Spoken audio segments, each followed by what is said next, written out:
It's time for discussions. Welcome to Discussions. Today we're going to be talking about specialization, and that's going to apply to our body, it's going to apply to the economy, and it's going to apply to our social and personal lives. And that's a good little twist at the end. So what is specialization? Specialization in the economic sense is when one organization has a comparative advantage to other organizations. They can do greater output in the same or lesser amounts of time. So we see this on the global economic landscape when we see places like Bangladesh doing lots of textile exports. We see South Korea doing technology exports and that sort of thing. And specialization helps everyone because we're kind of putting our resources where they will perform best. And from a startup perspective, it's an interesting thing to look at as a business evolves. You move away from having generalists to having specialists on your team. So if you're a one-person founder, you're a generalist. You're doing a bunch of things on your own and you're figuring it out, and you're really not just specializing in one thing because a startup requires you to do so many things. And then when you get a little bit of success and you go to hire someone, you're going to hire another generalist because it's going to be the two of you that are going to be doing a range of things. No, there's not enough people to specialize just yet. But then by the time you get your third or fourth person join the team, you're going to be looking to hire a specialist, someone that can focus just on digital marketing or just on PR or something. And when that time comes, you'll be hiring specialists to do different parts of the business that you'll no longer need to do because they'll be better skilled at that one aspect because they've kind of dedicated their careers to that aspect.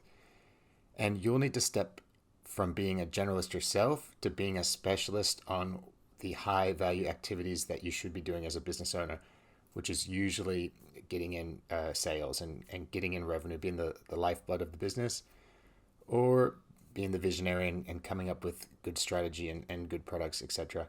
And there's also ways that cells will specialize in our body as a little bit of a metaphor and something I found interesting. It's said that, a general cell, picture a skin cell, it's just got a cell membrane and all the things inside of it. It's just a traditional cell that we used to study back in biology. But then you look at a muscle cell, and a muscle cell has protein fibers that allow it to contract. And it's got that unique ability that it can contract and work with all the other muscle cells when you want to tense and contract a muscle. And you've got nerve cells that can be extremely long. You've got the nerve cell down your leg goes for like a meter, with the axon down your thigh. That's specialized so that you can feel pain over long distances throughout your body. And by specializing, these cells can do really powerful things and help our bodies perform really well. So we've seen specializing in a business, in the economy, in our bodies.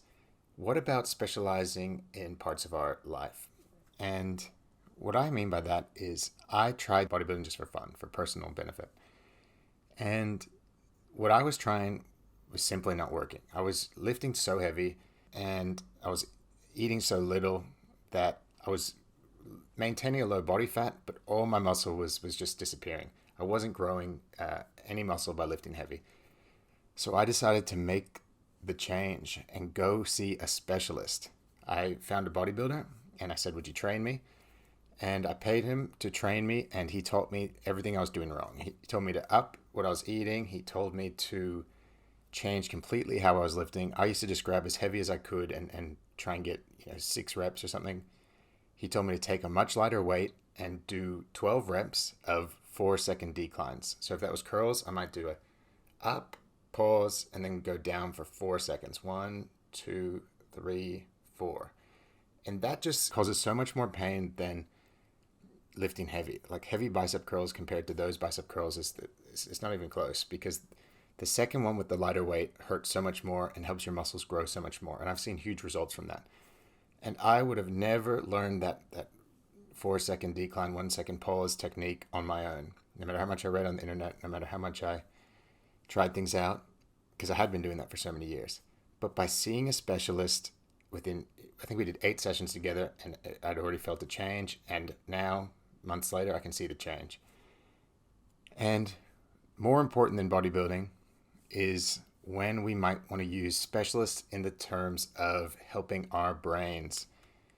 I've got a lot of friends that deal with stress, with things that they want to change, with sometimes sadness, etc.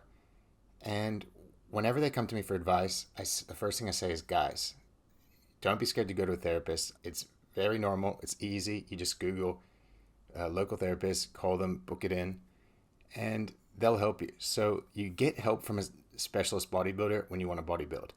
And if you want to change something about your thinking, or you just want to lift your spirits, etc., or improve something about the way your mind is working, feel free to call a specialist in that division. Just like we support specialists everywhere else, this is a reminder that you can support specialists in your personal life when it comes to things that you want to improve.